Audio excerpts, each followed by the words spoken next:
Hey there, Silver Recaps here. Watch out. At the beginning of the story, we are shown a car factory where many mechanics are hard at work. Suddenly, the hood of a red car shuts down on its own, crushing a mechanic's hand in the process. Shortly after, another mechanic enters the same car. He's smoking a cigar and carelessly drops ash onto the car's seat, seemingly on purpose. A little later, when everyone leaves the area, the supervisor notices that the lights of the red car are still on. As he approaches the car, he discovers a mechanic's dead body inside. It's the same mechanic who had dropped cigar ash on the car seat earlier. From here, the story jumps 28 years ahead, introducing us to Arie and Dennis. It's their first day in high school. On their way back home, Arie spots a red car parked outside a house. The car is in terrible condition, appearing as though it was recently involved in an accident. Arie becomes fascinated with the car and sits inside it. Just then, the owner of the house comes out and explains that the car belonged to his brother, who recently passed away in a car accident. Arie expresses how much he likes the car,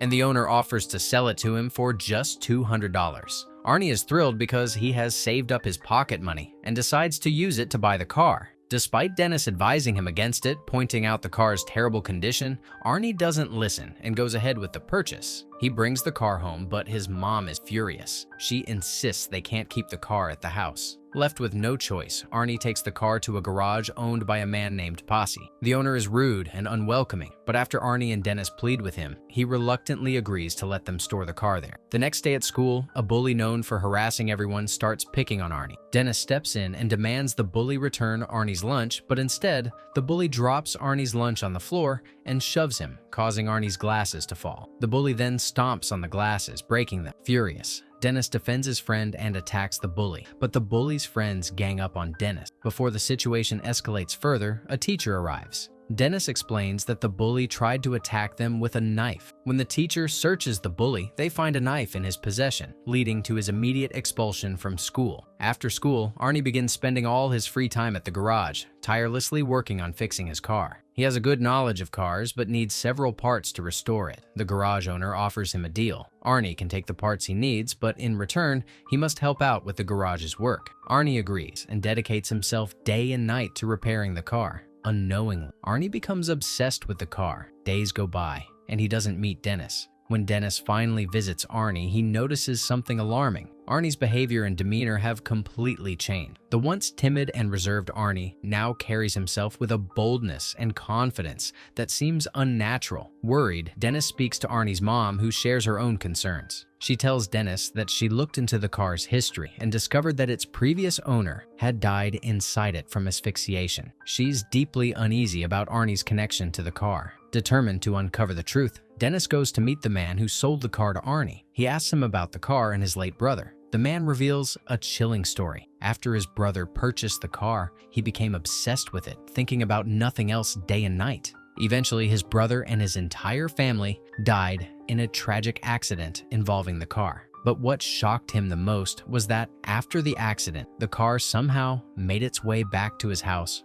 on its own. Hearing this, Dennis is terrified, realizing there's something deeply sinister about the car. Dennis decides to visit the garage to talk to Arie, but Arie isn't there. Instead, Dennis notices that the car has been fully restored to a pristine condition. He tries to open the car door, but it doesn't budge. Suddenly, the car's radio switches on by itself, playing eerie music. Frightened, Dennis runs out of the garage. The next day, there's a football game at school, and Dennis is participating. During the game, he notices Arie arriving in his car, accompanied by Lee, the most beautiful girl in school, someone everyone wants to date. To Dennis's shock, Lee kisses Arie in front of everyone. This unexpected turn of events leaves Dennis stunned, causing him to lose focus on the game. Distracted, he gets tackled hard by another player, falls, and loses consciousness. When Dennis regains consciousness, he finds out he has injured his neck. Arie visits him and seems completely transformed. The once timid Arie, who used to listen to everyone and avoid confrontation, now carries himself with a fearless and commanding presence. The following day, while Arie is with Lee in the car, the two grow increasingly close. However, Lee suddenly decides to get out of the car, leaving Arie inside. Arie steps out of the car to convince Lee to come back inside. Lee accuses him, saying, "You love this car more than you love me." Arie reassures her, "No, you're very special to me. Let's get inside. It's raining." Reluctantly, Lee agrees, and they both return to the car. Once inside, the windshield wiper suddenly turns on by itself. Arie steps out to check what's wrong. Meanwhile, Lee is eating something inside the car when she notices the radio turning on by itself and an intense light emanating from the car. The food she's eating gets stuck in her throat, and she begins choking. Panicking, Arie tries to open the car door, but it won't budge. It's locked on its own. Lee somehow manages to unlock the door and falls out of the car. A passerby rushes to her aid, performs the Heimlich maneuver, and saves her life. Lee is shaken but alive. By now, Lee realizes that the car has something sinister about it. She has noticed a pattern. Anyone who disrespects or criticizes the car ends up in danger. Fully convinced the car tried to kill her, Lee decides she can no longer stay in Arnie's life. When Arie drops her off at her house, Lee tells him, "I don't want anything to do with you anymore. Something always goes wrong when we're in that car, and I believe it tried to kill me." Arie dismisses her concerns, thinking she's overreacting. He believes the incident left her mentally shaken, which is why she's saying such things. He insists, "I'll come by to see you tomorrow." Afterward, Arie takes the car back to the garage, parks it, and then heads home, oblivious to the growing darkness surrounding him and his beloved car. After Arie leaves, the same boy who was expelled from school because of him arrives at the garage with his friends. Together, they completely wreck Arnie's car, smashing it to pieces. The next morning, Arie visits Lee and convinces her to come with him to the garage. When they arrive, Arie sees the destroyed state of his car. Furious, he assumes Lee is responsible because of her dislike for the car. He yells at her, saying cruel things, and Lee, hurt by his behavior, walks away. Later, Arie returns home where his attitude continues to spiral. He speaks rudely to his mom, and when his father tries to intervene, Arie grabs him by the collar, something he would never have done before. Enraged and out of control, he storms out of the house and goes back to the garage. At the garage, Arie makes up his mind to repair the car no matter what. To his utter disbelief, the car begins to fix itself right in front of his eyes. Piece by piece,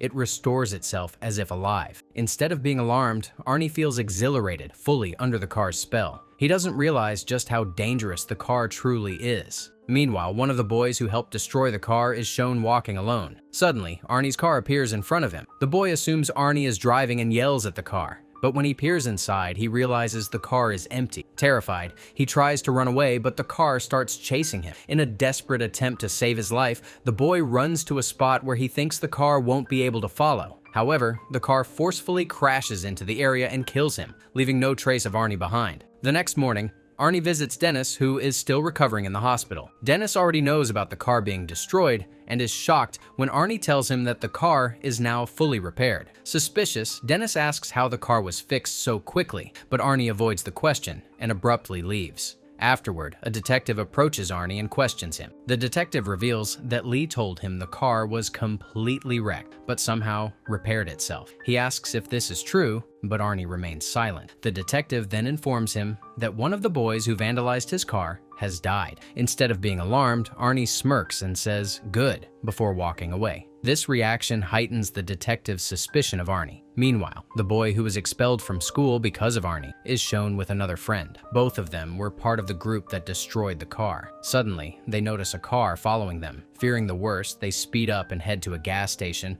where another one of their friends, who also helped in wrecking the car, is waiting. The expelled boy, sensing danger, steps out of his car with a large metal rod, ready to attack as soon as Arnie's car arrives. Moments later, the car shows up and immediately rams into his vehicle. He realizes it's Arnie's car and angrily shouts for Arie to step out. But instead of stopping, the car repeatedly crashes into his, forcing it into the gas station garage. Fuel begins leaking from the damaged car, and suddenly, a massive explosion erupts. The blast kills two of the boys on the spot. The last boy, the one who had bullied Arie, tries to flee in terror. However, the burning car emerges from the flames, relentless in its pursuit. Despite his attempts to escape, the car chases him down and kills him too. Later, the car returns to the garage on its own and parks itself. The garage owner notices smoke coming from the vehicle and approaches it, calling for Arie to come out. When he gets no response, he decides to open the car door himself. To his shock, the car is completely empty. There's no sign of Arie. Curious, the garage owner sits inside the car to check it, and suddenly, the car door locks on its own, after which he also dies inside the car. The next morning, when Arie returns home, he sees that the police are there, including the detective who had previously questioned him. The detective informs Arie that the dead body of his garage owner was found inside his car. By now, the car is fully repaired and looks brand new again. Arie knows that the car is responsible for the incident, but doesn't reveal anything to the detective because he's obsessed with it and refuses refuses to lose it. The car has completely taken control of him.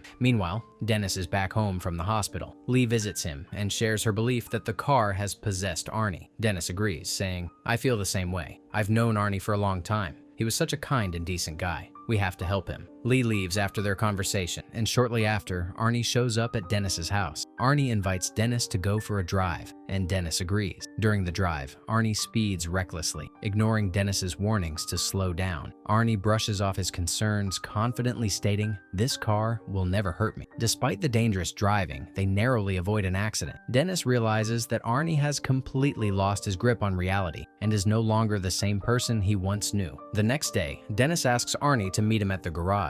Dennis and Lee arrive there together and prepare themselves, sitting inside an excavator. Their plan is to crush the car using the machine. However, the car isn't immediately visible. It has cleverly hidden itself in the garage. Lee steps out of the excavator, but as soon as she comes into view, the car reveals itself and speeds toward her. Lee manages to save herself by grabbing onto a pole and hanging on for dear life. Even then, the car doesn't stop pursuing her. Just as it's about to hit her, Dennis intervenes with the excavator, blocking the car and saving Lee's life. The car reverses, and this time, Arie is inside. He's completely consumed by his obsession with the car, having lost his sanity. Arie is determined to destroy anyone who comes between him and the car. He brings the car back in front of the excavator, fully repaired and ready to attack. Dennis, sitting inside the excavator, suddenly finds it shutting down on its own. He tries to restart it, but the excavator won't start. Meanwhile, Arie, in the car, focuses on Lee as his target. He starts chasing her, forcing her to take shelter inside a room. In his rage and obsession, Arie drives the car straight into the room, causing a massive crash. The impact is so severe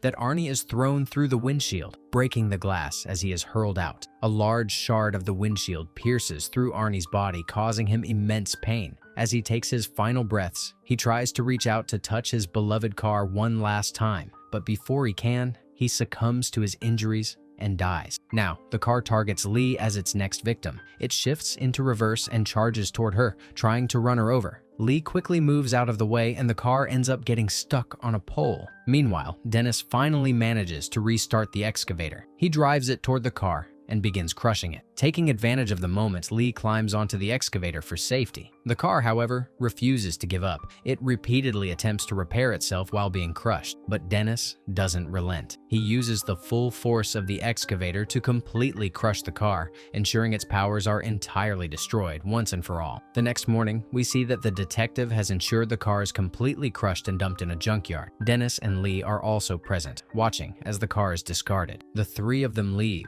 relieved that the nightmare seems to be over. However, after they've gone, a worker at the junkyard notices something strange. A part of the car moves on its own. This hints that the car's sinister powers are still intact and that it might be able to repair itself once again. We hope you enjoyed this thrilling story.